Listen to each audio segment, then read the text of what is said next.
በሜጫ ቦሮዶ በአስተርዮ ማርያም የምንኩስና የመጨረሻ መሐላ ተደረገ። ጥቅምት 3 ቀን 2018 ዓ.ም በነቀምት ሀገረ ስብከት ሜጫ ቦሮዶ በአስተርዮ ማርያም ቁምስና የእመቤታችን ቅድስት ድንግል ማርያም የቅዱስ መቅጦሪያ ሚስዮናውያን እህቶች ገዳም እህት ሳራ ባይሳ የመጨረሻ መሐላ አደረጉ።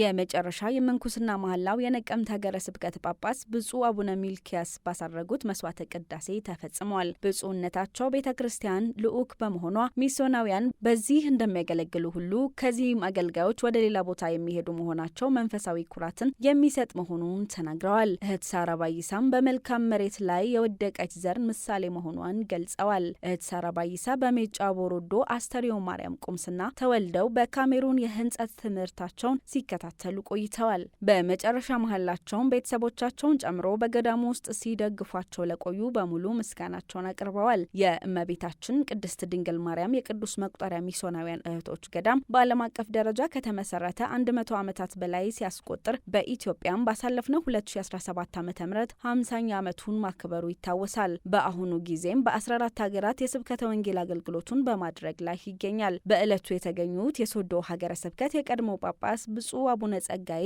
ጥሪ መስቀልን መሸከም እንደሚጠይቅ በማመላከት ደስታ ብቻ ሳይሆን ኃላፊነትን መቀበል እንደሚያስፈልግ መክረዋል። የእህት ሳራ ባይሳ የመጨረሻ መሐላ ከብፁዓን ጳጳሳት በተጨማሪ የአስተርዮ ማርያም ቁምስና ቆሞስ ክቡር አባ ሚካኤልና የላዛሪስት ገዳም ካህናት፣ የእመቤታችን ቅድስት ድንግል ማርያም የቅዱስ መቅጦሪያ ሚስዮናውያን እህቶች ገዳም የበላይ አለቃና ደናግል፣ ዘማሪያንና ምዕመናን በመገኘት በመንፈሳዊ ድምቀት ተከናውኗል። ሰላም ካቶሊክ ቴሌቪዥንም ለእህት ሳራ እግዚአብሔር በአገልግሎታቸው ድጋፍ እንዲሆናቸውና መንገዱንም እንዲያቀናላቸው መልካም ምኞቱን ይገልጻል።